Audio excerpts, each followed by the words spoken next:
Our story begins in demon territory, where the main character Sakaki Rudo is in a carriage, and inside the carriage, the writer looking after it mentions that Rudo is supposed to die there.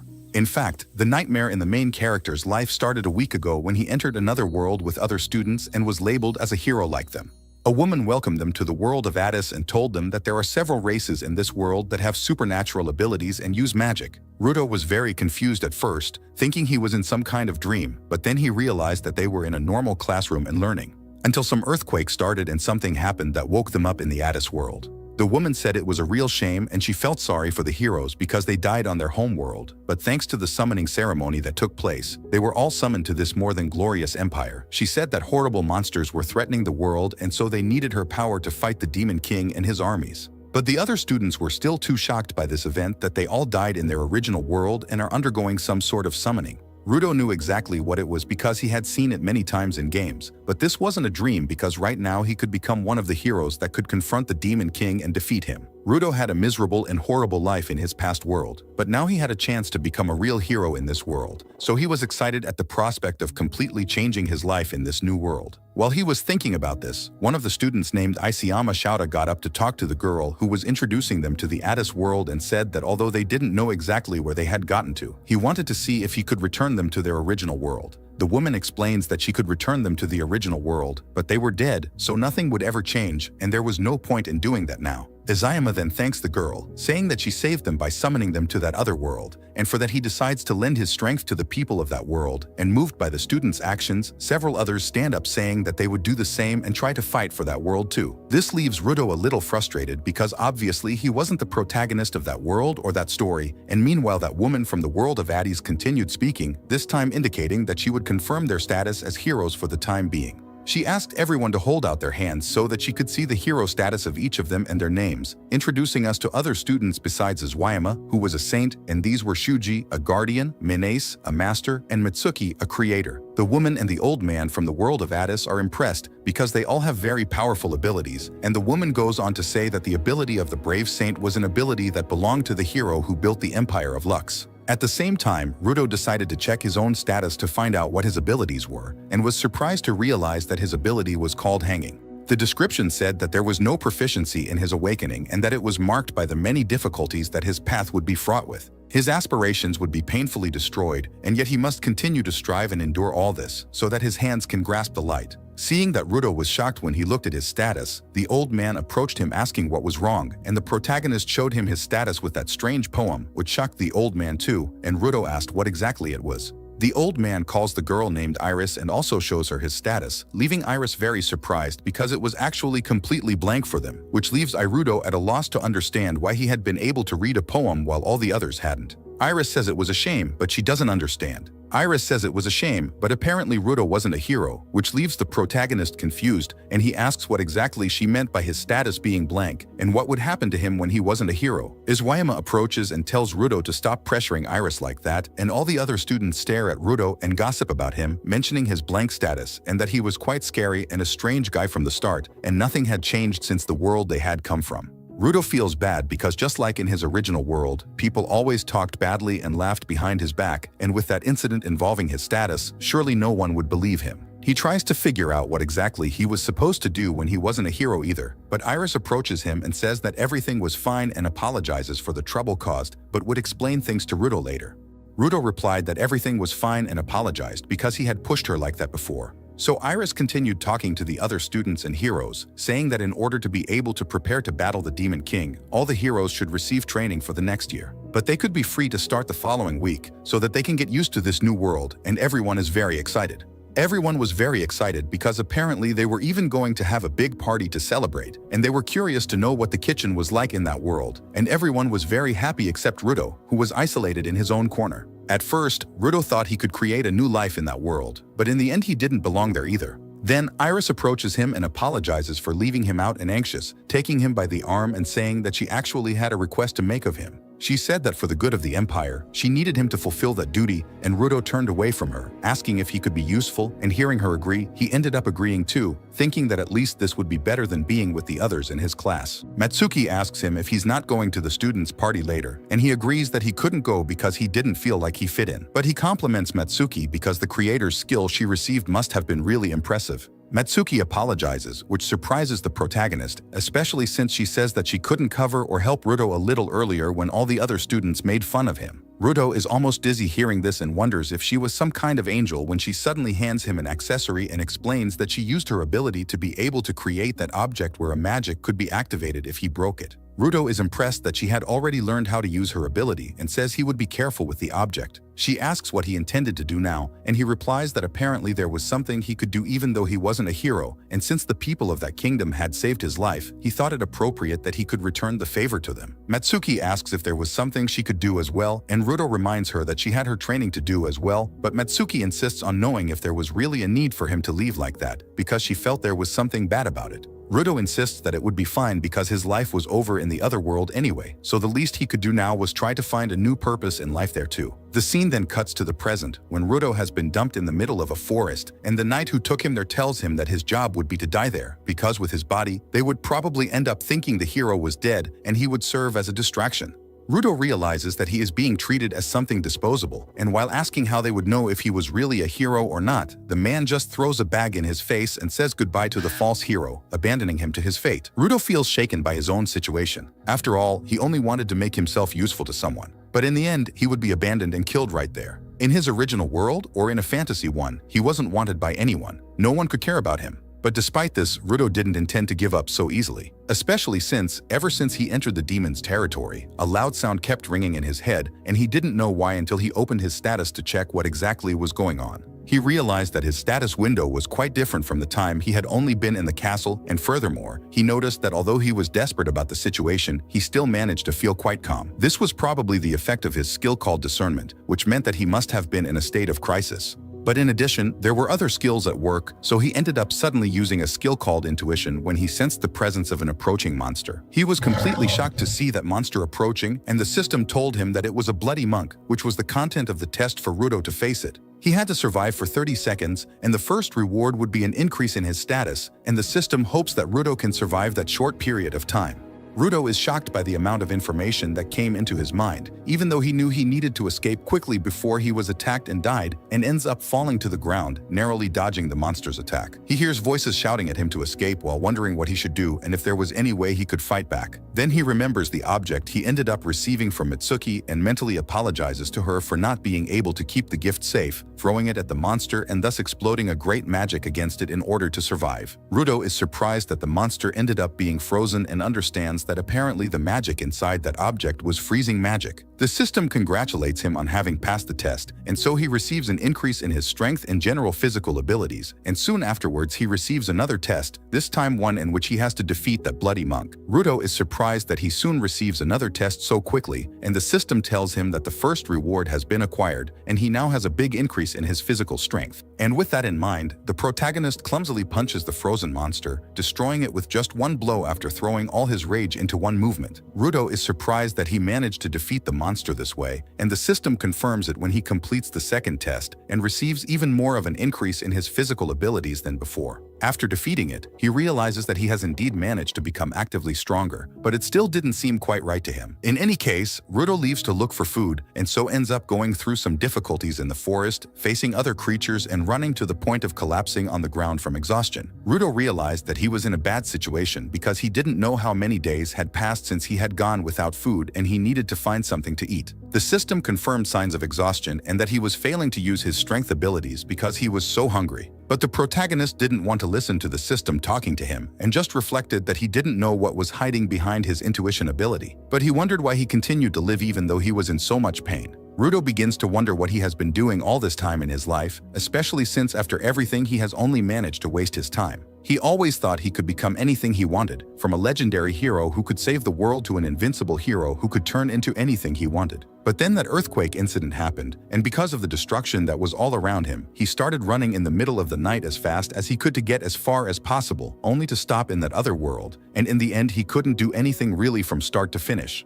Suddenly, he heard sounds in the distance and realized what sounded like human figures and wondered who was running and from what and started to get up, thinking that he didn't have any time to hesitate this time. The one who was running was a girl who shouted at the monster who was running after her not to come any closer because he was just a bloody monk and couldn't attack her. But she herself wasn't confident of anything because she couldn't use magic against him and started mentally praying for help to her parents and to other girls called Zera, Nell, and Fina, begging for someone to save her. Seeing this, Rudo thought that he knew he would end up dying if he saved her, and he would die if he moved more than that, and it would all be for nothing if he died. But even though his intuition keeps talking to him, the protagonist tells her to shut up and runs towards the girl, thinking that he could never be of any use to anyone in his world and was abandoned in a place like that. But still, until the end, he wanted to try to be useful for someone's sake, even if it meant risking his life, and intuition recognized his efforts, because that's how someone with the skill of the hanged man should be. Rudo stands between the monster and the girl, throwing a punch at the monster and saying that they should die together, causing him and the monster to fall off the cliff after throwing that punch. Rudo realized that he would be dead, and it was just as those from the Empire had said, a person who wasn't a hero like him should just die. But at least he had been able to save someone's life before that, so he thought it was alright, and he could die happy because his life had served the purpose of saving them. But then a voice shouts for Ryudo to wake up at once. After all, he had saved Roronoa's life, and so she wouldn't let him die that easily. Rudo is confused because he thought he was still dreaming or something, but Roronoa put something in his mouth for him to eat, and the protagonist comments that it was something tasty, and she explains that she put her magical power inside that fruit so that he would recover quickly. Roronoa says that he has been cold for almost a whole day, and until he gets better, he should rest. After agreeing with her, Roronoa complains that he should answer not yes, but at your command when referring to the Demon King's daughter. After Rudo answers just as she wanted, Roronoa is happy and the protagonist can only think that she was a cute girl. But soon he stands up quickly in shock as he realizes that she had claimed to be the Demon King's daughter and remembers that Rudo was abandoned there because he wasn't needed for the Demon King's subjugation. But suddenly he was receiving care from the Demon King's daughter. The system then says that due to the magical power provided, his strength was being recovered, and intuition says it was unexpected that he was in contact with the ability known as Roronoa's son. Rudo realizes that Roronoa couldn't see or hear everything he heard with the system in his body, and intuition says that for some reason he couldn't interact with Roronoa because it felt like something was stopping him. Rudo mentally asks why he was so talkative and who exactly he was, and intuition replies that it was only because he was an interesting person. After all, he had been saying that he wanted to save someone's life, but in the end it was only for meaningless idealistic human purposes, practically mocking the protagonist for his sacrifice. Roronoa then introduces herself properly to Rudo, claiming to be the only and first daughter of the great demon king Roronoa Rururukia, demanding to be praised, which leaves the protagonist a little confused, and he just asks what exactly the demon king's daughter was doing there in the first place. Roronoa replies that it's a very good question because she pays close attention to his words and tells him that her birthday was the day before, and somehow there was some kind of sealing and teleportation magic among the presents she ended up receiving for her birthday. The sealing magic turned out to be nothing more than a curse that prevented her from using magic, which was pretty cruel, and Rudo is amazed that she almost ended up being killed after losing her magic. Roronoa asks what his name was and why a human was in the demon's territory. After all, that should have been her question and not his, considering that the whole territory was like a big garden to them. Rudo comments that she's been whining in corners and doing that in her own garden was a bit strange, but she tells him to shut up and just answer her question. Rudo introduced himself to her, thinking that heroes summoned from another world should normally be summoned to face the Demon King, and normally they would have been enemies, but now they seem to be getting along, which was a bit strange. Rudo told her that she might not believe him, but he was some kind of fake hero, a human summoned from another world, which made Roronoa excited because it was the first time she had seen a person who came from another world. Rudo is surprised because Roronoa didn't actually get angry or push him away when she found out he was a hero, even though he was a demon, but she insists that heroes were the strongest humans, and that was pretty cool. The protagonist replied that he wasn't worthy of so much praise. After all, he was only a fake hero and all his companions were also summoned. But he was the only one who wasn't considered a hero and was abandoned, not even having a place to return to now. After appearing in that world, he could do nothing but struggle to survive, but in fact he had always been living like that, even before being summoned to that other fantasy world. Not as a protagonist or as a hero, but he was just always looking for something to do and a place to belong, but that place never existed. Rudo says he was just a fool who had no reason or place to live and only ended up saving Roronoa's life for his own satisfaction. But Roronoa replies that it was alright, because no matter whether he had his reasons or not, it didn't change the fact that he still decided to save her life. As the daughter of the Demon King, her life had been targeted several times, but even without knowing her face or name, he still risked his life to save her. And Ruronoa was very grateful to Rudo for this, and even though the protagonist insisted that he had nothing important, she said that he would give her a reason to live and a place to stay. Ruronoa said that the reason he was alive and had come to this world was so that he could save her, and said that he should become the steward of the Demon King's castle, living so that he could continue to protect her. Rudo ended up being affected by her words, thinking at first that she was being too confident in deciding everything on her own. But despite this, he was very happy to be so well received. That was the first time in his life that he had been needed by someone. But in the end, it was by a selfish demon princess, and he knew that if he held her hand, there would be no turning back. Ruronoa said that that was her order, so he should live by it, and Rudo ended up accepting her order, responding as she wished to be, finally allowing him to find a new reason to continue living in that world. On the way back through the Demon King's territory, Ruronoa starts counting happily, while the protagonist wonders if they really are going in the right direction. And she agrees that they are, because she's never wrong, and soon, they'll be seeing the Demon King's castle in the distance. But in fact, they end up running into a giant snake in the middle of the forest, and Rudo quickly comes over to save his new master's life, asking her if she was alright after everything. And Ruronoa replies happily and proudly that just as expected of Rudo, that was something only a quality butler handpicked by her could do. But it was the protagonist who felt he owed thanks after all. This was his second day escorting Ruronoa, and he was finally learning how to use his skills and the system to his advantage. The tests began when he encountered monsters more powerful than him or saw him for the first time in uncharted territory, and then by splitting the differences in tests, so he began. There was the survival test where one had to escape, or the final subjugation test to be able to take down the monster, before finally completing the test and receiving more experience and a considerable increase in their status. The point was that the tests were slowly making Rudo stronger and stronger, and he was already able to survive a few days without food or water, probably also being influenced by how much stronger his body had become after so long. But there were still some mysteries, and by opening his status window, the protagonist could better see the details of his level increases and his abilities getting higher and stronger. Thanks to Rurani's power, he ended up becoming much more powerful by consuming some of his magical power. But there was something known as reverse that the protagonist didn't know the origin of or what it was for, even though the status window mentioned that there were signs of reverse for gluttony, and some mistakes were made due to his lack of strength and skills that weren't yet up to the use of reverse. Rudo's intuition told him that he looked much better now, and with his current level and magical power, it might be possible to activate the reverse very soon. The protagonist asks her back if she wasn't feeling too free by saying things to him like that, and her intuition responds angrily that he was being very rude. After all, he also had a life, and it was all because they had a touching history, and now he couldn't keep silent as long as before. Rudo told her to stop making fun of him like that, because it was the first time she had received such kindness after arriving in that world, and she didn't want anyone laughing at her memories with Ruronoa. His intuition tells him that it was very heartless of him to say that when there was still that girl from his homeland who had given him the pendant a while before and who had used magic to save his life. The protagonist is confused and asks what exactly he meant by that, but suddenly his intuition is completely silent. Until his intuition asks him if he remembers how he defeated the bloody monk for the first time, and Rudo starts to answer until he finally realizes that he doesn't remember how he did it in the first place. He just remembers that something started to freeze, but he couldn't remember it in that much detail and wondered if it was because he was getting exhausted, but his intuition seemed to be worried about it.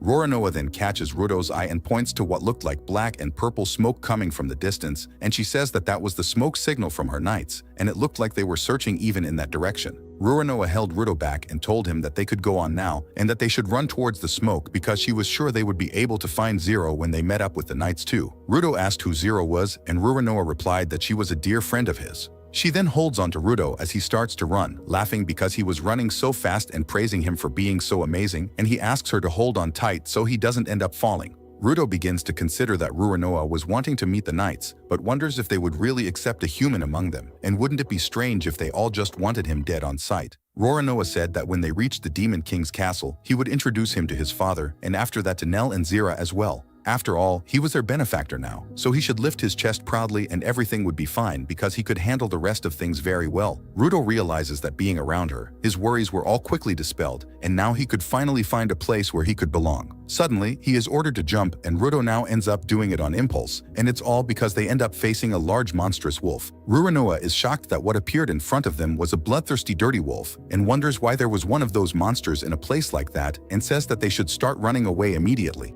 But the protagonist replies that it seemed a little too late to consider fleeing at this point, and it was clear to anyone that they would be killed if they started running now. The system confirms that they have come into contact with a hostile enemy, and the new test for Rudo begins to be revealed, where he must defeat the hostile enemy, known as the Great Wolf of Death Mountain, and this was a test based on the premise of using reverse, and the test and reward would change according to the proportions of his reverse. Rudo put Roronoa down and asked her to get away from him as quickly as possible and hide, still trying to understand what all those new terms the system was introducing him to were all about. Then Intuition said that now was the time to use her card in hand, and explained that the requirement for activating reverse was to match their level in magical power so that they could trigger it through their strong emotions. Rudo asks what exactly she meant by strong emotions, and Intuition replies that the one that failed to activate a while before was gluttony, but he should try to activate it once more, but talking was easier than doing, especially so suddenly. The wolf takes advantage of Rudo's hesitation and scratches him, making him complain because he was too fast and his intuition wasn't able to keep up with his opponent's movements.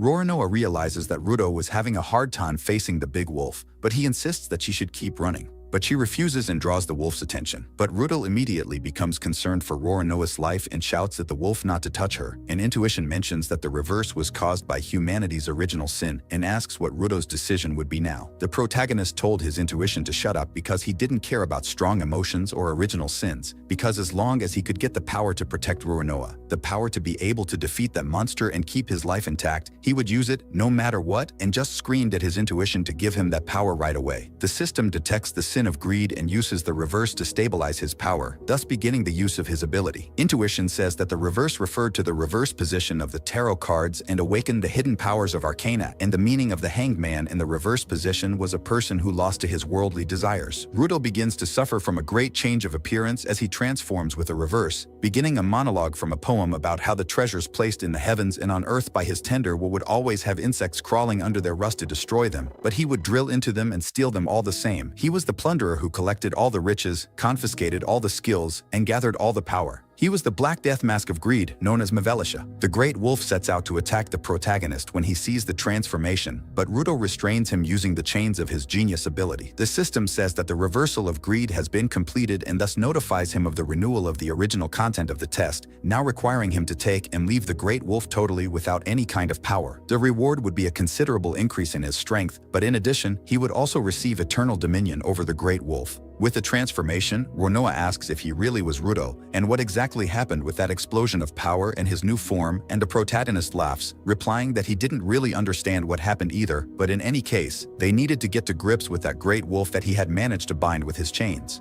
Opening his status window, Rudo is surprised that his current power has increased much more than before, and that it was full of new abilities related to sins, the maiming of demons, and several others that caught his eye. Rudo realizes that he could only use his reverse power for another 5 minutes, and apparently there were still several other crazy abilities that he hadn't had time to check out and find out what they did. Rudo thinks that the test should make him leave his opponent without any power, but genius wasn't a magic he could use and wonders what else could be used in that regard. Roronoa says that that wolf was a bit strange because he could feel a kind of magical influence around him, and it was probably some kind of curse that was affecting him. Rudo realizes that, on closer inspection, it looked like the big wolf was in a lot of pain, so the protagonist approaches it using his goblin ability, which he uses to absorb his enemy's power, stamina, and agility, as well as curses and abnormal statuses that can be converted into physical strength. Thus, his goblin ability began to work on the great wolf's body, absorbing and transforming the curse on its body into physical strength. The system confirms that the great wolf's status power has been properly converted, and the test also comes to an end, and Rudo receives his rewards, confirming his target's submission and also acquiring dominance over the great wolf. Rudo is relieved that he was able to complete the test on time, even though he had a headache, and Roronoa asks if he's alright, and Rudo agrees that he is, but they needed to get it over with while he still had some strength left in his body. The system asked if he wished to exercise the domination skill, and his intuition began to praise Rudo because he was able to fulfill the test properly, and he had a great talent for continuing to use his powers. She explains that basically the domination ability would turn the great wolf into his companion, and Rudo begins to consider the possibility of doing so. When he touches the big wolf, Rudo rejects the idea because his hands are now very full, and he can't be bothered to look after and train a big animal like him now. But Rudo said he could come and see him again if somehow the big wolf could shrink in size. Intuition tells him that it was a bit sad to abandon him like that, and he couldn't be responsible for what might happen in the future. Finally, Rudo's transformation breaks down, and he falls into the arms of Roronoa, who holds him and thanks him for saving her life, praising him for trying so hard for her. She says that he was indispensable to her and would certainly make everyone recognize him for his efforts. The scene cuts to the arrival at the Demon King's castle, as the protagonist had fainted after all his efforts and ended up waking up in an unfamiliar bed, wondering where he was and what had happened.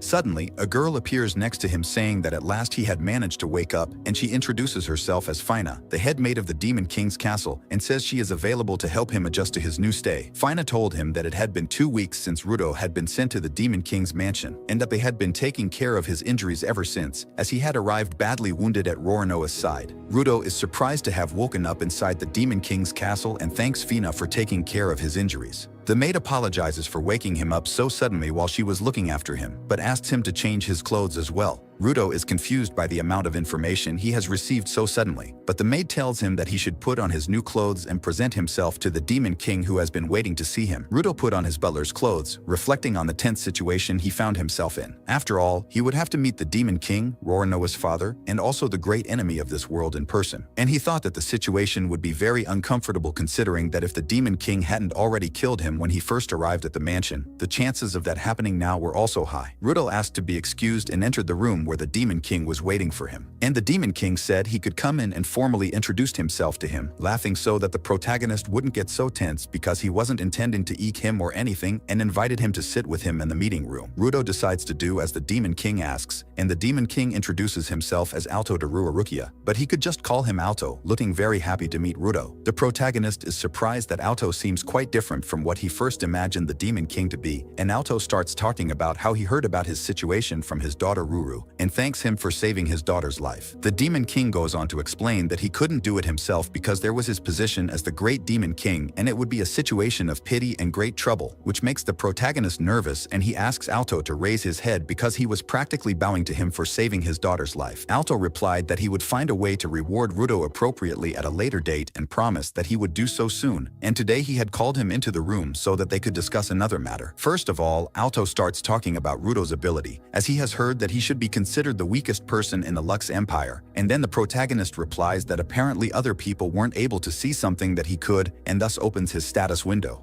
The Demon King looks at the status window and comments that he himself wasn't able to see anything and asks what his current ability was, and Rudo replies that it was called hanging. Alto is shocked that he has an arcane ability and asks who saw his status before that, and Rudo replies that the first person to see his status was an old man from the Empire with an employee called Iris. The Demon King replies that his suspicions were correct then, because it wasn't that Ryudo's statuses couldn't be seen by others, but that she was deliberately hidden on purpose. The protagonist asks what he meant by that, and Alto explains that a high-level skill was used to be able to hide his statuses, and the only one capable of doing something like that would be the old man who had seen his status first before everyone else, known as the Hermit. Rudo asks Alto to tell him more about the Arcana, and Alto explains that the Arcana was an existence full of all kinds of mysteries, all of which were powerful abilities. What was known about the Arcana was that only 21 people could possess them, and there were even a few such people hidden within the territory of the Demon King's kingdom. The old man who managed to hide Rudo's status was one of the Arcana users, as the Hermit specialized in the art of concealment, and whether it was himself or others, he was able to hide his form, his status, and even his memories.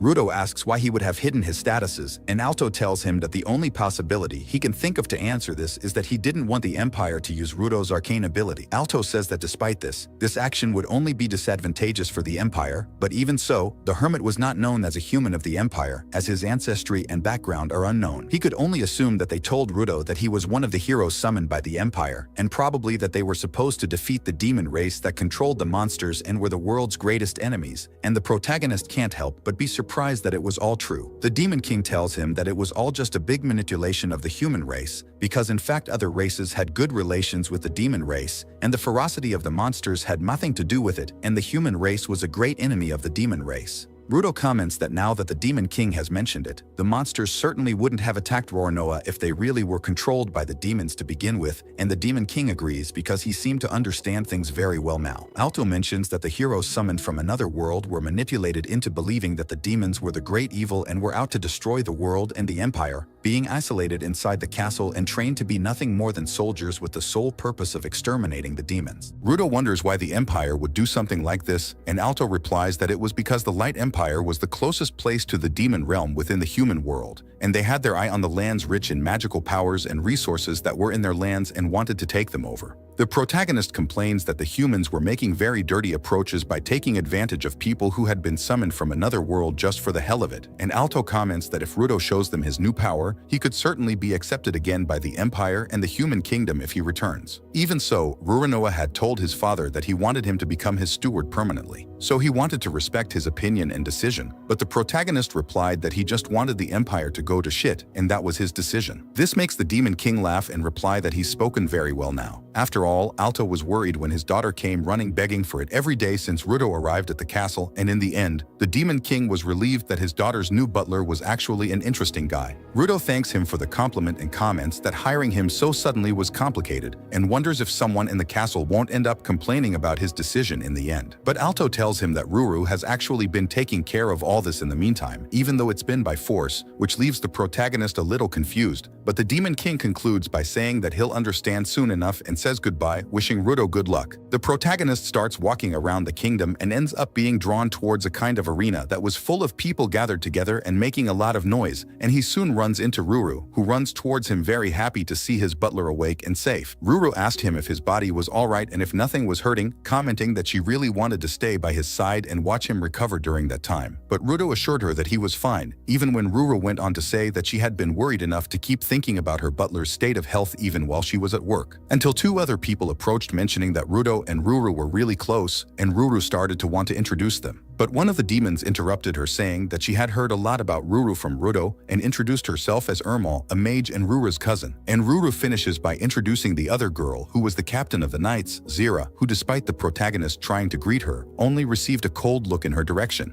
Zera approaches him and asks if he really intends to become a servant in that castle with that body, and on top of that, in a daring position as Rura's butler, visibly angry because no matter what Rura's wishes were, she never wanted to recognize him as someone worthy of serving the king's daughter. Rura butted in and asked Zera to stop it. After all, he had said several times before that Rudo was his benefactor, but Zera was still complaining about a human working in the demon castle like that. The protagonist thought that just as he had imagined, he couldn't be accepted so easily by the people there. Ruru said that there was enough to complain about and told him that it was precisely for this reason that he had built the arena, because in order for everyone to know whether or not Rudo was worthy of being his butler, he would need to prove it to everyone who was watching him there and now. Then Zera said that Rudo would need to face one of her elite knights who was under the command of her squadron, and only then would she be able to recognize him if he was able to beat a man she had trained fairly and with dignity. The protagonist ended up accepting because he didn't have much to choose from in that situation, especially when Ruru said that her orders should now be very clear even without him having to tell her, and Rudo said he would do as she commanded. The knight laughs because he should have the courage to challenge him empty-handed and shouldn't try to underestimate him. But the protagonist replies that he's never used a weapon before and it was just part of his habit. So the battle between them begins and the knight charges at Rudo, firing an attack at Rudo's side just to scare him a little. Watching the battle, Ermal wonders if this wasn't too much for Rudo after all. Even if there was only one weapon being used, it must have been a bit too deadly. Zera replies that it was part of the intimidation, and if Rudo wasn't even capable of responding to this kind of attack, leaving Ruru in his hands would be a great outrage. The knight asks why he doesn't at least try to dodge his blows, and suggests that Rudo was even too upset to move after seeing his attack that destroyed the ground. But the protagonist replies that he was only testing his opponent and mocks that there was no need to dodge in the first place, which makes the knight angry and he goes after Rudo for good. But to the knight's surprise, the protagonist quickly dodged and appeared behind him in the blink of an eye, striking back with several kicks at his opponent. The knight falls to the ground, leaving everyone in the audience shocked to the point where they can't even say anything. Zera thought that Rudo's moves looked pretty amateurish, but he still had absurd physical strength, and with Ruru hoping that she would finish the fight soon, Zera sighed and stepped forward,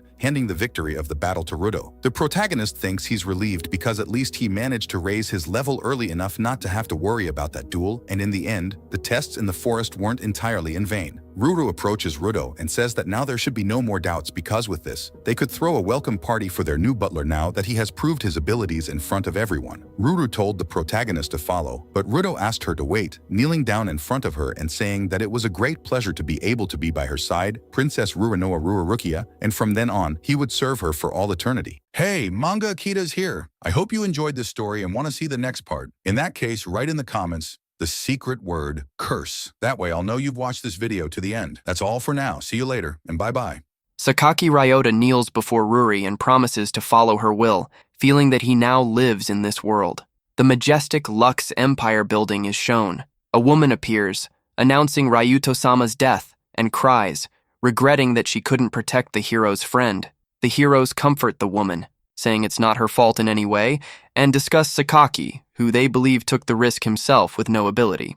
Amidst the discussion, Ryota's girlfriend remarks that the accusations against Sakaki are lies, and the others suspect him of being rash. The girl's inner thoughts concern the fact that if only she had stopped Sakaki back then, things would have been different. The others ruthlessly say that they don't feel sorry for him or his father.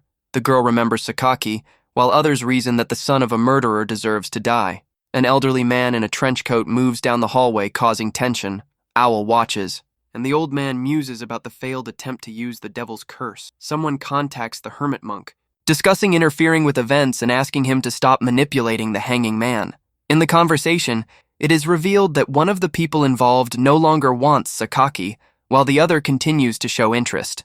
One of the interlocutors threatens that he will no longer tolerate interference in Sakaki's fate and speculates about the possibility of revenge against the Lux Empire. Both agree that in a year's time everything will change and a golden era will begin on the continent. Important events are coming. Dragons, heroes, princes, and princesses of all races will enter the Academy of the capital, and everything will be completed within a year. Special attention is paid to the wild card, the 12th arcana, capable of turning everything upside down, which for a long time could not be discovered.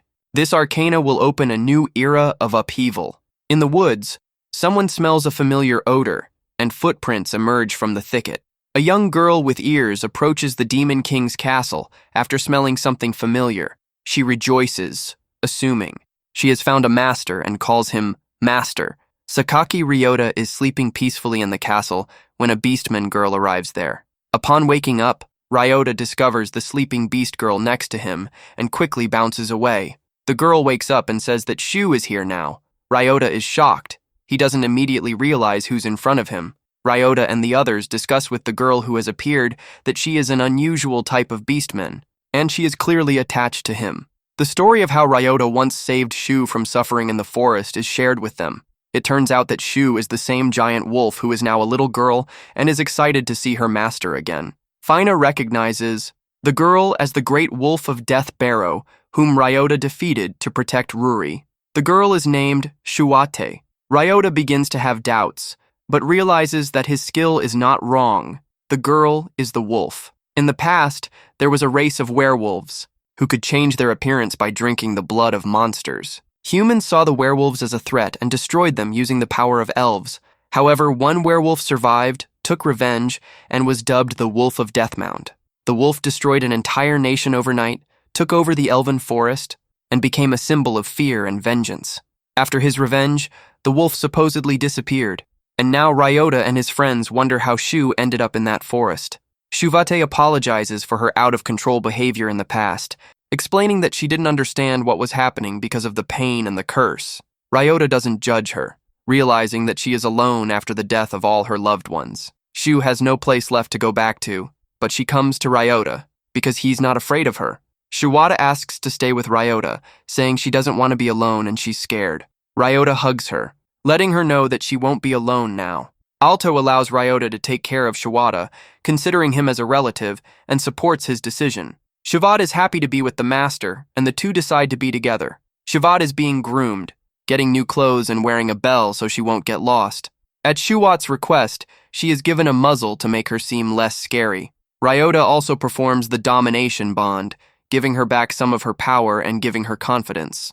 Shuwat explains that she calls Sakaki Ryota master because she lost to him, and from that moment on, something changed inside her. Ryota senses that there is something disturbing about the story, but hopes it is only his imagination.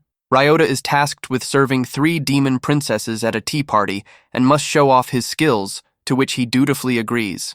Ruri, the princess of annihilation, loudly proclaims a serious and difficult situation at the tea party. Zera, princess of the Black Knight, and Nell, princess of the Golden Curse, are interested in the details and worried about why Ruri seems so agitated. Sakaki Ryota realizes that all 3 girls are the closest to the Demon King, chosen not by kinship but by talent. To him, they seem like ordinary girls despite their power. Zera takes a dislike to people, which strains the atmosphere at the tea party, and Ryota does her best to keep things calm and offers financier. The princesses enjoy tasting the treats. Ruri notes their flavor. Nell is surprised, and Zera is amazed. The girls marvel at the taste of the pastries. Ryota admits that he made them himself, since he heard about Ruri's love of sweets. The princesses demand more, marveling at Ryota's abilities, and Zera awkwardly admits that she enjoyed it. Zera doesn't let go of the rivalry and claims she didn't lose, but ultimately accepts defeat. The conversation brings up sunshine grass, a rare plant used to make sugar for candy, and they find out that it is starting to be in short supply. It turns out that herb supplies usually come from a village near the castle, but this season's crop has all but died. The girls are outraged that the sun no longer rises in the village, which is unheard of and horrifies them, for it could leave them without sweetmeats. Ruri offers a way out. Ruri decides to assign the investigation of the sun's disappearance to Zera and Sakiki Ryota, who agree to work together. Zera and Sakiki Ryota are surprised at the joint assignment, especially Zera. She doesn't like working with humans. The incoming order tells them to cooperate, and the others find this to be an unexpectedly successful solution.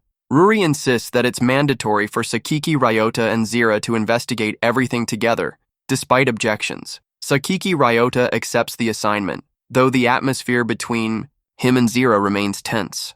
Zera and Sakiki Ryota take a carriage ride to the same mysterious village. An awkward silence hangs between Zera and Sakiki Ryota on the carriage ride, neither daring to start a conversation. Sakiki Ryota himself considers whether to start a conversation, but senses that Zera clearly doesn't like him, despite his admonitions to cooperate. Zera is surprised that Sakiki Ryota doesn't know about Tower Babylon, a great tower that can't even be seen in its entirety.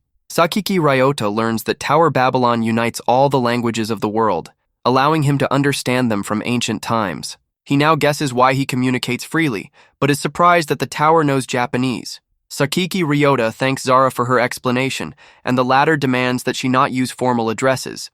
Zera expresses annoyance over flattery and subservience in her dealings with others, and doesn't change her opinion of Sakiki Ryota, finding him suspicious. Sakiki Ryota, determined not to be deterred, agrees to behave without too much politeness with Zera. Zera is pleased with the change in tone, and instructs him to find out about the situation in the village on his own, since she herself is a man-hater. Sakiki Ryota recalls the demonic traits of the various races studied from the books, and concludes that Zera appears to be a fairly rare demon with no obvious features. Zera abruptly cuts off Sakiki Ryota's attempt to learn her race, believing he doesn't need to know. Sakiki Ryota is inwardly perplexed as to why the question elicited such a reaction, but decides to stay out of it for now. Back at the castle, Ruri and Nell speculate whether Ryota and Zera can get along, and hope it happens at least in time. Both girls recall that Zera was once like Sakiki Ryota too. They both went through similar trials, and perhaps that's why they can find common ground. Nell teases Ruri that Sakiki Ryota might like Zera and promises to intervene if anything goes wrong, but Ruri worries and resists her curses. Nell assures that if a curse is needed, she, as the devil, will arrange everything, alluding to her power.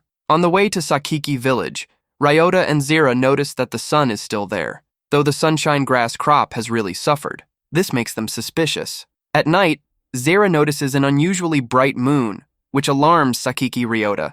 The moment they approach the village, the test begins. A magical test. Sakiki Ryota and Zera assume they've fallen into some sort of magical barrier trap, which happens for the first time even for them, and requires caution. Suddenly, a huge monster appears in their path, signaling the beginning of the Hanged Man trial. Zera decapitates the monster with lightning speed, striking Sakiki Ryota with his power. After the battle, Zera warns Sakiki Ryota to be careful at night, as monsters are especially dangerous at night. Sakiki Ryota realizes how strong she is. Zera tells Sakaki Ryota to go ahead, promising to catch up with him later. Ryota walks in a straight line while Zera turns toward the river. Ryota watches from behind a bush, and Zera notices something on the path. The whole group arrives in the village of Evernight. The locals complain that they can't dry their laundry without the sun, and advise them to ask the old woman at the inn. Sakaki. Ryota is convinced that the rumors about the sun not rising here are true, and searches for the inn. At this point, Zera unexpectedly meets Ryota at the entrance, and they discuss their progress in the search. It turns out the inn is the right place, and it's where an old lady lives who knows a lot about what's going on. The old woman claims to have seen a dragon on the mountain one night. howling at the moon when the village was shrouded in darkness. Zera explains that she is the only one who has seen the creature, and that no one in the Adventurers Guild believes her story. Ryota hesitates, but decides to thank her for the information. Ryota notices that his companion is a bit confused and suggests that he continue the investigation tomorrow. Zera suddenly agrees. Sakaki Ryota wonders if Zera is being too sincere, but decides not to give it a second thought. Back in his room, Ryota reflects on the fact that he doesn't know how to socialize with girls, and that even in his previous world, he didn't have any friends. He lies down remembering unpleasant moments of the past, making it difficult for him to fall asleep. In the dream, he finds himself back in the school corridor, where he is tormented by remorse and guilt. At that moment, he sees a scream, "Murderer!" Waking up in a panic, Ryota notices that he doesn't know how long he's been asleep and decides to check if Zera is okay. At the refectory, he is informed that Zera has gone to the mountain in a bad state. Despite his attempts to stop her, Ryota has a premonition of trouble, thinking that if trouble happens to the girl, Ruri will be upset, and sets out to find her. On a forest path, Ryota hears a noise and tries to convince himself that it's just the wind. Suddenly, he sees a gruesome severed head. Ryota recognizes the remains of the monster they recently defeated. He is surprised to see that the body looks gaunt, as if all the blood has been drained from it. He concludes that someone or something has sucked all the blood out of the monster. Frightened, Ryota rushes off, hoping to find Zera alive. Along the way, Ryota hears the sound of water and realizes that there is a river nearby. At the river, he sees Zera standing in the water, covered in scars. Ryota casually notices a naked Zera, who reacts violently to his presence at that moment. Zera shivers, and he apologizes and starts to walk back but looks confused and scared. At that moment, Zera suddenly pounces on Ryota, knocking him to the ground. Once on top, Zera admits that he saw the wound on her body and also realizes that she has abnormally long fangs and glowing golden eyes. Her true nature is then explained. She is a vampire, a creature transformed from human by the cursed blood.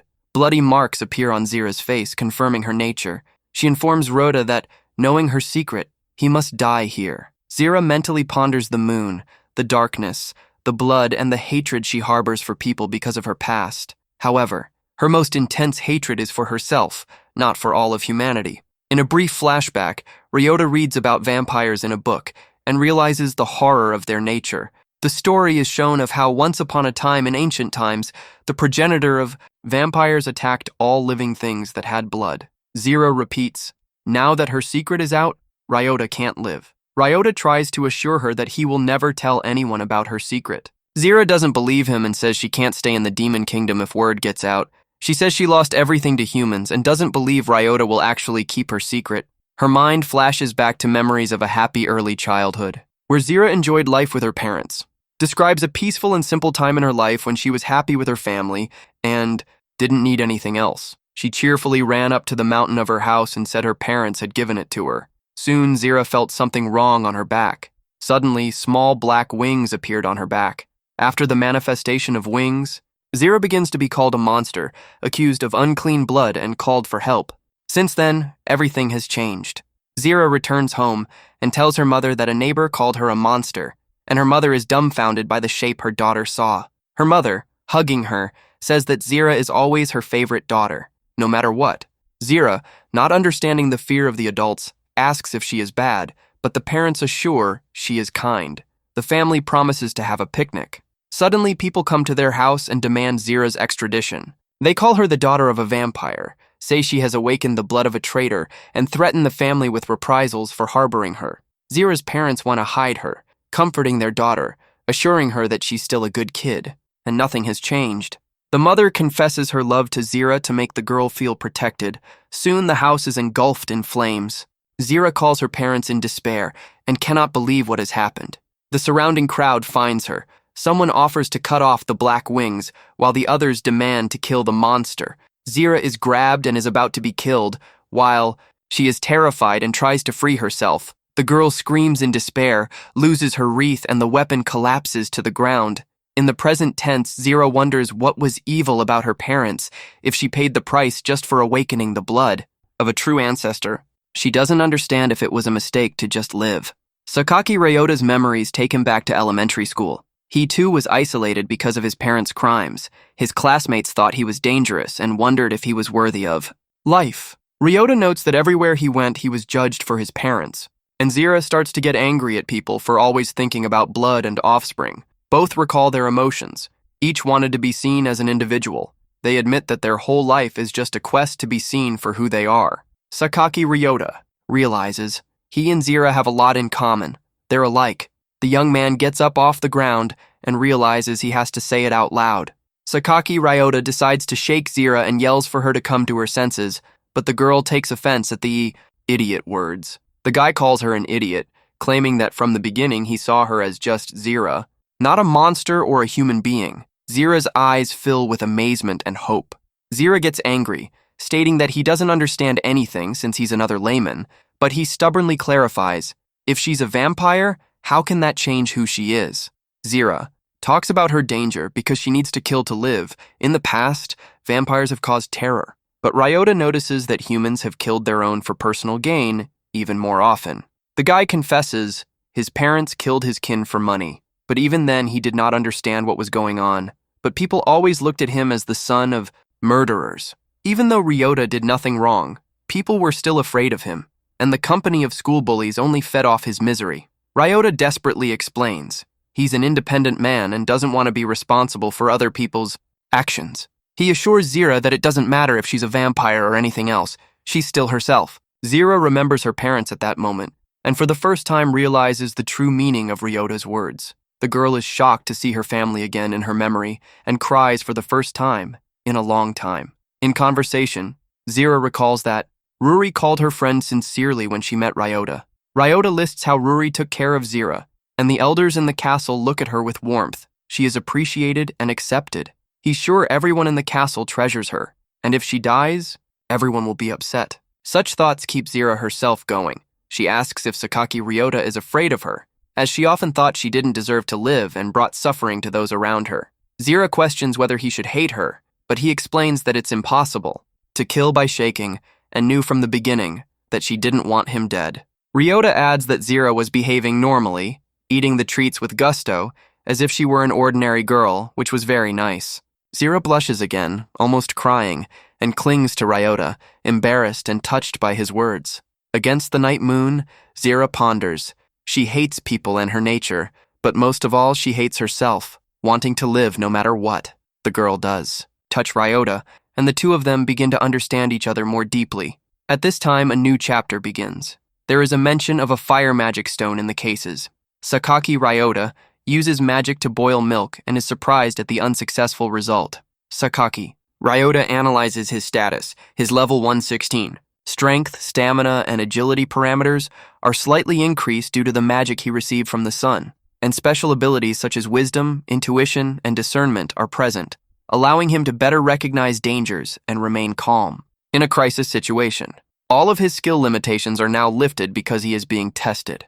Ryota remembers that he recently gained magical power thanks to Rurinoa, and now he has magical energy of his own. While he ponders the mysterious symbols in his status and the possibility of asking a mysterious voice about them, he busies himself with making hot milk and questions whether a man should enter a girl's room so suddenly. At that moment, as Ryota walks towards the room, he is confronted by Zera, who turns out to be still awake and comes out with a pillow in her hands. Zera looks a little embarrassed when Ryota asks if everything is okay and offers her hot milk. She thanks him for his concern. Sakaki, Ryota, and Zera sit next to each other on the bed and drink hot milk. The surrounding atmosphere becomes calm. Ryota notices that Zera is sitting quite close and is a bit worried. He suggests that after resting he continue the investigation, to which Zera agrees. Zera apologizes to Ryota for the incident earlier, and he responds by telling her not to worry about it. Zera starts to open up to Ryota and becomes more frank with him, but he notices her tender look and wonders how long she'll be like this.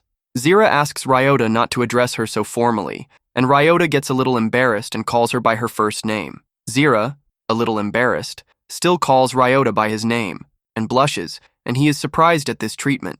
Night falls, and the heroes decide to continue their investigation related to the dragon. Ryota and Zera head off across the rocky terrain, feeling the air grow heavy, and discuss the myth of the dragon. An image of a celestial dragon appears. It is described that there are three main dragons: the heavenly dragon, the earth dragon, and the ruling dragon. Ryota ponders the words of the mysterious voice and confirms that only a celestial dragon can create night. A mysterious voice calls the celestial dragon by the acronym Urdia, explaining that this dragon is too powerful to enslave. Zera warns Ryota to be careful. The dragon is just around the corner, and there is a loud roar. The heroes meet the dragon. The dragon was still asleep and hadn't noticed them yet. A huge dragon comes at them. Ryota and Zera stand in front of it, ready to fight. The dragon attacks sharply, the heroes barely having time to recoil. Ryota and Zera scurry away, and the dragon collapses loudly to the ground beside them. Dragon is not going to listen to their excuses and considers them adventurers who came with a deception. A challenge appears. Ryota needs to appease the sky. Dragon. The more difficult the task, the more generous the reward. The situation becomes critical. Zera looks at Ryota, who is worried about the time to execute the plan.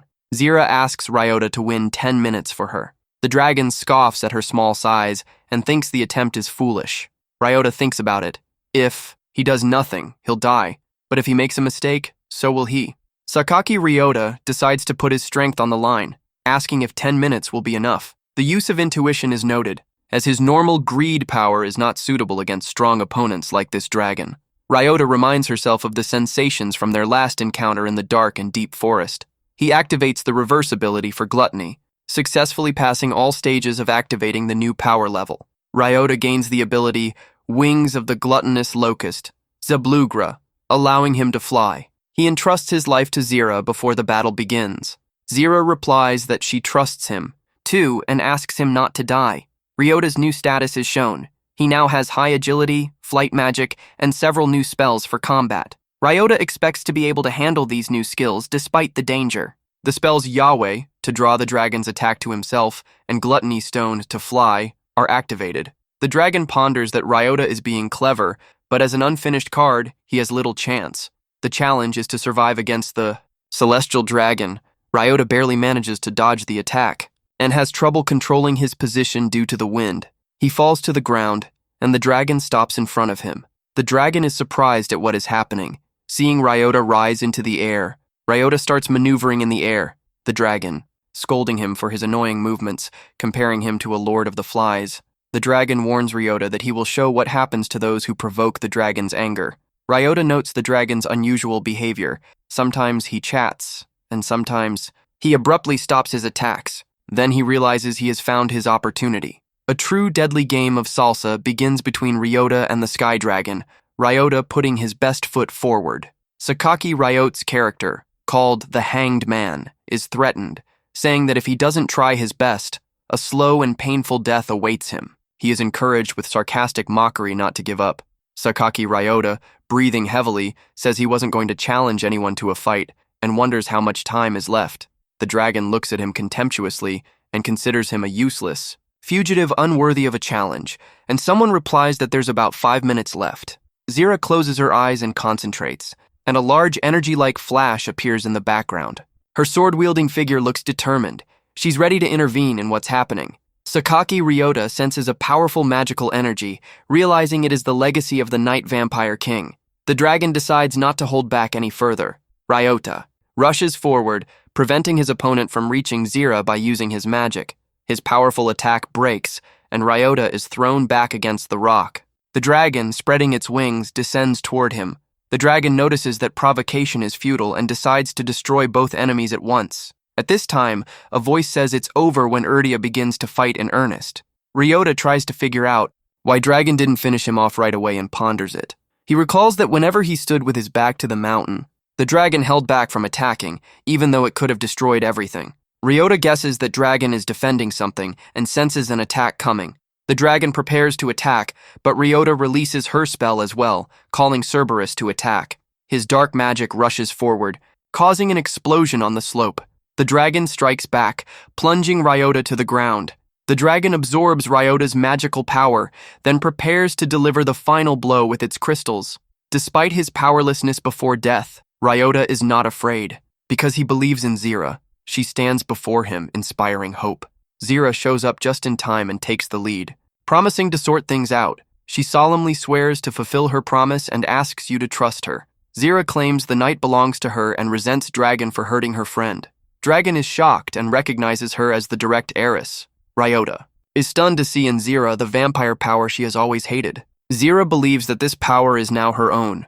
She confesses that the blood of the true ancestor who conquered the sun flows in her and calls herself a daywalker.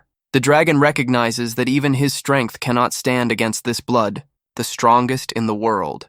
Dragon calls it an ancient relic, and Zera reveals that she has always sealed this power into a sword. Now, in order to protect the people she holds dear, she is going to unleash the full power of the sword. Zera announces the sword's name, Lord of the Vampires, attacking the dragon. She applies the magic leech, and Dragon feels herself losing her strength. A message appears saying that the test for Ryota has been passed. The dragon is exhausted but alive because Zera only depleted the magic. Ryota tries to talk to the dragon, but the dragon refuses to discuss anything. The dragon swears he's not defeated yet, and Zera notices that something is wrong with him. He's acting strange. Ryota and Zera are trying to get closer, but the dragon gets scared and tells us not to come any closer. Ryota feels some movement at his feet and sees a small unicorn rabbit. Rabbit protests noisily while Zera and Ryota stare at him in surprise. The dragon tells the little one to run away quickly. Ryota guesses that the dragon has reasons for this behavior. Zera only sighs quietly. It turns out that Dragon had been protecting the little rabbit all along, not wanting anything to happen to him. Ryota asks to be sorted out and talked to prevent further misunderstandings. The dragon, in a burst of emotion, screams that he is very sorry for everything that has happened. He starts crying, remorseful, and Ryota assures him that they didn't know the whole situation either. The rabbit turns out to be the legendary Al-Mirage, able to remove the developmental limitations of those who eat him, making him a target for many nations. The dragon protected the rabbit by using a barrier of moonlight to allow it to heal its wounds. The dragon tells us that the rabbit is hunted by the best adventurers who always find it.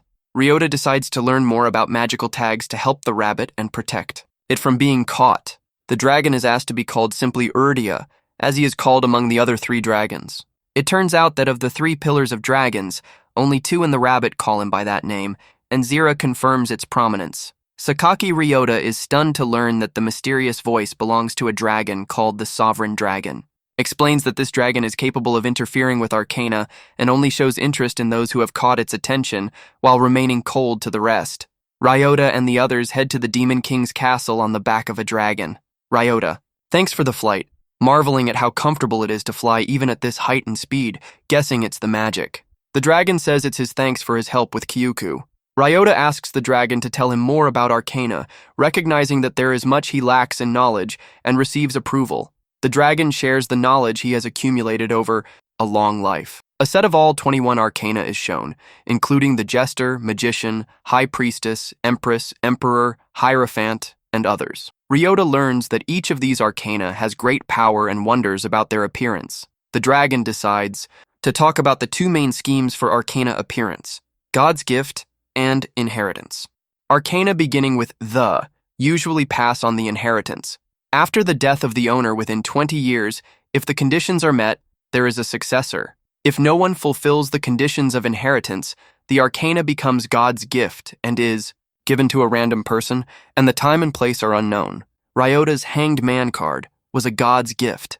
Dragon says that the previous holders of the Hangman Arcana were incredibly powerful, far more powerful than the current version of Ryota. Ryota realizes that his power can grow further and dreams of becoming stronger to protect Ruri, the people of the castle, and all those dear to him, for there are many unknowns in this world. Zera, who looks very tired, suddenly snuggles up to him. Zera confesses that she has been weakened by the overuse of magic, and her vampire nature is awakening. Ryota offers to replenish her strength and asks if she can do so. Zera agrees and promises to be careful. During the bite, the arcana transfer process is triggered in Zera's body. She fulfills the necessary condition and becomes the successor to the arcana of the moon. Ryota wakes up in an unknown place and meets a girl with wolf ears wearing a mask. She gets scared, but she turns out to be familiar. Ryota recognizes the voice of Shuwate, who informs him that they are now back in the castle and welcomes him as his host. Someone made a costume for Shuwat, and she now looks like a new companion, on Fina's advice. Sakaki Ryota realizes that Shuwat felt lonely without him, but now she will be able to accompany him on missions while hiding her real appearance. He praises Shuvat's costume, but regrets that her lovely face is now hidden. Shuwate is embarrassed but agrees to keep the mask. Fina interrupts them, inviting them to Ruri. Ruri hurries over to Ryota, expressing her joy that he's awake, and informs him that she told Zera off for the incident. Ryota assures Ruri that he's fine. Fina takes Shuwate away for tea so Ryota and Ruri can talk in peace. A tense silence hangs in the room as Ryota and Ruri are left alone. Ruri looks at Sakaki Ryota with displeasure. Ryota is puzzled by Ruri's silent behavior, not knowing what to do. Ruri reprimands him. After all, he hasn't seen her in a week and assumes he missed her. Under the pressure of the questions, Ryota admits that, yes, he missed it too. Ruri, blushing, allows him to hug her and calls it an order. Sakaki Ryota agrees to honor the request. They cuddle in the cozy atmosphere of the room. Ruri asks Ryota if she likes him. He replies that he respects her. After such a personal moment, Ruri says the award is over and walks out, asking to catch up with her. Left alone, Sakaki Ryota tries to recover from his emotional turmoil. Ryota, Zera, Ruri, Nell, and Shuwate gather in the tea house. The start of the 32nd Rurunoa Imperial Conference is announced. The girls admire Ruri, and Nell rejoices at the attention.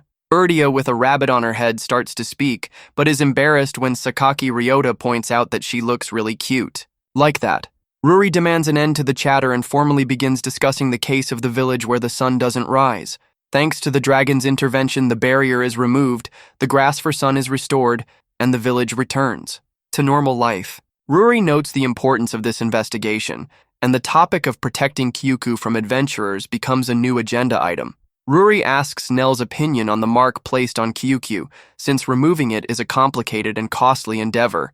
Nell says, it would be easier to get the sorcerer himself to remove the mark than to waste materials. Zera suggests a radical solution, but Ruri demands a bloodless solution, and Shuwate and Nell get involved, discussing softer or unusual options.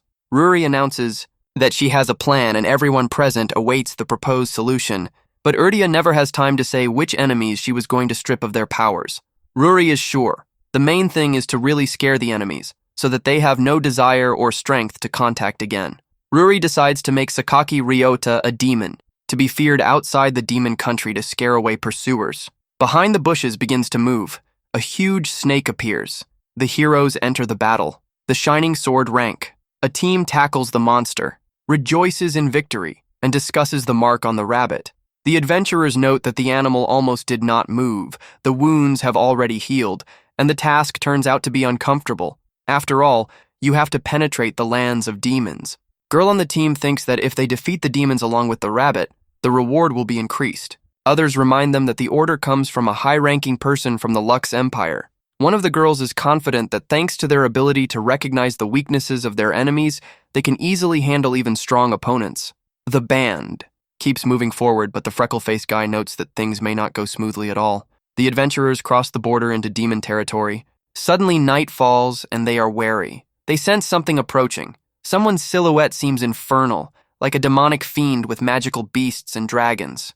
Ryota is surrounded by images of power, horns, mask, claws, sword, insect wings, and speaks of rebellion against heaven and contempt for earth and men. It's the legendary hero's outfit that's supposed to instill fear. Ruri announces the start of Verna's demon play. The adventurers immediately feel dense black magic. One of them commands them to prepare for battle. One of the girls' enemy analysis skill fails. No information is displayed. While the adventurers are confused, a mysterious man greets them. He introduces himself as Hugin and says he's not in the mood to cause trouble, but wants to negotiate. Hugin gets right to the point and asks to take the mark off Kyukyu. The adventurers aren't used to negotiating with demons. The girl asks about the benefit to them, and Hugin says she is for their safety. Ruri refuses with a sneer, declaring negotiations failed and ready for action, and Hugin reacts calmly. Someone in the squad thinks that Hugin must be bluffing because he wouldn't negotiate if he were really strong, but then the girl and the others find themselves chained together. Everything happens in an instant. The girl and the squad find themselves restrained. Hugin calls himself a genius. He wondered if they were now ready to negotiate. The girl refuses even now, but Hugin says he didn't want to bring it to this, and the situation escalates. The shaken adventurer comes face to face with a huge wolf that suddenly appears in front of her. She recognizes the monster as the wolf of the Great Barrow. She begins to shake with terror. Hugin easily calms the wolf down and informs everyone that it's time to make a decision. He gives them an ultimatum. If they don't break the seal, the outcome will not be in their favor. The team surrenders and agrees to the condition. Hugin summarizes, he did everything as ordered by his master. After utterly defeating the entire party of adventurers, Nell says she's only put them to a light sedation, and they'd better get out of here fast. Zera shyly says that Ryota was good too, trying to hide her embarrassment, and Nell teases she wanted to be the first to praise him. Shuat asks Ryota if she has been helpful to him. The hero asks to wear a dress so as not to attract too much attention. Shuate is happy to be helpful, and then Ryota confirms Kyukyu's seal is broken.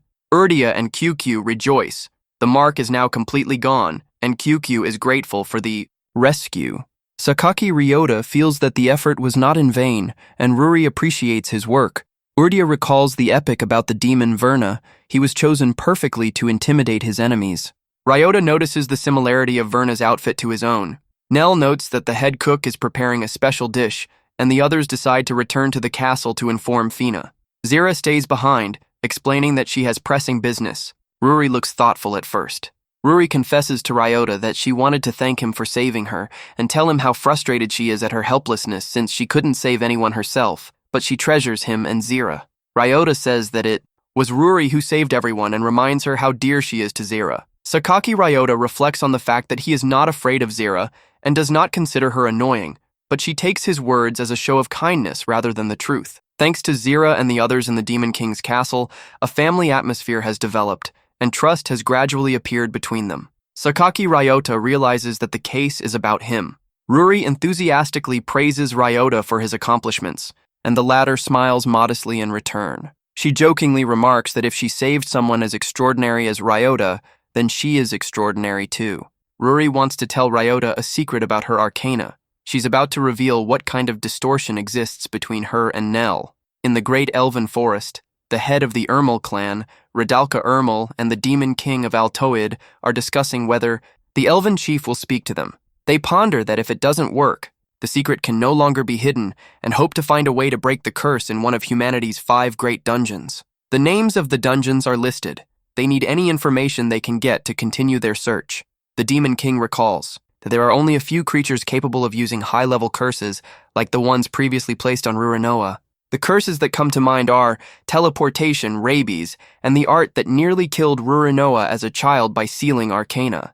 The brother explains that using black magic against a demon princess is treason. Ridalka agrees to this and confirms, understanding. The brother decides that if things go too far, he will personally kill Nell. A memory from 10 years ago. Ruranoa was considered a genius from childhood, able to form complex magic circles. Nell, at 8 years old, could only make 2 circles at most, and she considered that to be the limit. Nell was proud of her sister, and dreamed of helping to defend the country with magic in the future. In time, however, she had to admit her lack of talent for magic. Her father tried to cheer her up, though it was clear to everyone that Nell was tired and failing. Nell is faced with the realization that she has no talent for magic, despite trying, and those around her have been silent about it. In time, Zera joined them, and their company became a trio. A dream of 2 became a dream of 3. Zera was shy at first, but quickly fell into friendship. All 3 of them dreamed of defending their country, and Nell began to study magic even harder, trying to catch up with her friends. Her father tried to comfort Nell, but she didn't want to give up and worked even harder. Inwardly, she wonders, if even her father apologizes for not giving her talent, who else has hope for her? At this point, she's even more intent on her studies so that she doesn't fall out of the general dream of 3. Nell never stopped looking for ways to become special. She studied martial arts, techniques, and magic, looking for a solution even in her dreams, but nothing fit. Gradually, she shut down. She stopped coming to the Demon King's castle, experiencing an inner fracture. 6 months later, her mother is killed by black magic, and her father, having found the culprit and killed him, was too late to help. Before her mother dies, she asks Nell to defend the country with her friends. She believes her daughter can handle it. Her mother's testament inspired Nell not to give up and to continue her studies despite the pain. At one point, Nell, in her search for knowledge, comes across a book of black magic handed to her by her older brother. Nell realizes that this magic is connected to her mother's death, but accepts the book to become stronger. The desire to be strong overcomes fear. She reaches for a book of black magic. She accepts the book, and her thirst for power leads to an encounter with dark forces and her first use of forbidden magic. Using black magic, Nell was able to easily defeat the monster. Her friends marvel at her accomplishment. It turns out that Nell's talent manifested exactly in black magic, and she becomes one of the outstanding spellcasters. She studies monsters to make magic even more effective because the power of curses is connected with anger and hatred for the target. Nell is confident. Now she can fight monsters with her friends. She's sure she can fulfill the promise she made to her mother. Even though she realizes she's practicing the art that killed her mother, Nell still can't give up the path. She can't remember exactly when she first felt the inner distortion, but she knows that's when it began to change in her heart. The distortion was eating away at Nell from the inside until she realized she couldn't get rid of it anymore. One day, they encountered a blood wolf. Nell and Zera found themselves facing the threat, and Nell was scared, but Zera steadfastly stood between them and the wolf, saying there was no need to run away. Ruri uses the magic circle against the wolf and defeats the monster with her powerful spell. At this point, Nell is mesmerized by her friend's magic and mentally notes what a beautiful spell it was. While Ruri was perfecting her beautiful magic, Nell continued to learn the forbidden, dirty art, but the gap between them wasn't closing. The friends cheerfully congratulate each other on their victory over the wolf and go on together, while Nell wonders if she has smiled well among them. The next meeting, when a new monster appears, Nell confidently declares that she can fight too. This becomes her first experience with ultra-black magic, a spell that completely disables the target's abilities. However, Nell's magic gets out of control. A miscalculation causes the power of the spell to go beyond the limits, and she is shocked by what has happened. Nell thinks black magic only works on those she feels hostility and anger towards. She tries to calm others despite her condition. Zera calls out to Nell in a panic, desperately noticing that something is wrong with Ruri. Fulfillment of the necessary conditions for the transfer of the title, Devil, is confirmed. The target of the transfer becomes Nell Mel, as the condition is the use of black magic against a blood relative. In completing the ritual, Nell is first given a special name, Devil. 2 weeks after the conversation with Rurinoa, a meeting takes place at the Demon King's castle. Sakiaki Ryota arrives for an audience. Ryota is introduced to Duke Radalka Ermel, the Demon King's younger brother and Nell's father. He has come to talk about his daughter. Before the discussion, Nell's father asks Ryota to see if he is willing to die for Rurinoa, as the case is urgent and his help is needed. Sakiaki Ryota confirms that he would only want to sacrifice himself. For Rurinoa, Nell's father becomes convinced that Ryota's intentions are serious. Duke Ermel asks Ryota to risk his life for a mission. Ryota is surprised at this treatment. Nell's father reports that Nell has traveled to one of humanity's 5 great uncharted dungeons, the Great Sky Hole, and asks Ryota to rescue her. In conversation, it becomes clear that Nell has traveled there in hopes of finding a mythical cure, an elixir that resides deep within the Great Sky Hole and can cure any disease, wound, or curse. It turns out that Nell's goal was to lift the curse of immobility from Rurinoa, but the curse remained because of Nell's age. She was too young to break it completely. The Great Celestial Hole is considered impregnable due to its powerful barrier, but there are exceptions, arcane bearers, which includes Ryota. Nell's father realizes that Nell may be willing to sacrifice her life for others and still wants his daughter to survive. Rurinoa, despite her weakness, asked as a child not to let Nell die because of her, which became an order to those around her. Ryota makes the decision to go to the Great Heavenly Hole to save Nell, which is commended by the interlocutors. At this, it is revealed that 4 Archon bearers are to go to the dungeon, Ryota, Zera, and Nell among them, but Rurinoa is unable to fight. At that moment, an Elfess named Red Callus Imra appears and demands the promised fight with Zera. Red Callus Imra is represented as an assistant from the Elven Kingdom and bearer of the Arcana. Chariot. Imra asks Sakaki Ryota if he would like to fight her before she leaves, since he too is going to the Great Heavenly Hole, but the latter modestly refers to himself as just a servant. Imra quickly loses interest in him. They approach Zera's room and Imra bursts in, loudly proclaiming that she has come to take revenge on Zera. Zera comes out in a towel and swimsuit, accidentally getting embarrassed in front of Ryota and Imra. Ryota closes her eyes in panic, and Imra demands a fight from Zera. Zera and Ryota try to stop Imra, insisting that she stop. A few minutes later, Zera declares that she considers Nell her little sister and therefore will do whatever she can to help. The room discusses the general plan of getting to the Great Sky Hole on a griffin, assessing the situation, and then strategizing afterward. If no one objects, Imra confesses that she is more interested in Zera and the demon in the black suit. Imra smells the power of Sakaki Ryota and learns that he has tamed a great wolf bound to the elves and is rumored to have defeated the S-rank party. Imra declares to Zera that if the demon proves to be as strong as she hopes, she will marry him. Zera is perplexed, as Imra agrees for the sake of a weak servant, and then demands to take it back if the insults come from Imra. Imra concludes that Zera is indeed in love. Imra puts her arm around Ryota, asking if she can take him to the Elven Kingdom, but Zera is obviously against it. Imra retracts her words, promising a fight upon her return. Ryota is worried about what is happening. The group leaves the castle in preparation for their journey and mounts griffins. Sakaki Ryota ponders Nell's motives, believing that her actions are motivated by guilt towards Ruri. Remembering himself, when he first met Ruri, he decides that, as it is, he will not leave Nell alone and will get her out even by force if necessary. Remembering how Ruri once helped him himself, Ryota and Ruri say goodbye before leaving. Ruri looks pensive and sad.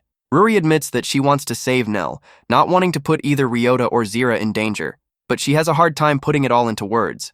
Ryota assures Ruri that indulging her desires is his job, considering her the meaning of his life. Ruri firmly asks for her stupid sister to be brought home quickly. Ryota replies that she will follow that order and moves out with Imra and Zera. The group flies on top of griffins towards the Great Sky Hole. Imra points out that the griffins are much tougher and faster than the wyverns, and it won't be long before they reach their destination. Zera and Ryota are tightly pressed together during the flight, and Imra jokes about it, while Zera herself is greatly embarrassed. A huge black shadow appears in the sky. Everyone notices the appearance of something unusual. Imra realizes with delight and excitement that they have reached the Great Sky Hole. The uncharted Great Sky Hole, protected by a magical barrier, spreads out before them. In the distance, Sakaki. Ryota notices Nell flying and realizes that she's about to disappear inside the hole before they do. Sakaki Ryota decides to jump to catch up with Nell, surprising everyone by doing so. He applies the wind feather spell to make his body light and prepares to jump. Ryota soars upward with magic, calling himself an idiot for taking such a risky move, and Zera shouts after him. A violent explosion is heard. It is a magical barrier that prevents passage. There are collisions and falls. Ryota catches Nell in flight, preventing her from going to the dangerous place alone. The test begins. An intrusion of arcana bearers is detected, and a random teleportation takes place. The system reports the target is the Black Celestial Sphere, and they are sent inside the mysterious dungeon. Like the video and looking forward to the next installment, write in the comments the secret word, Cerberus. That way I'll know you've watched to the end and want the next part. See you soon and bye-bye.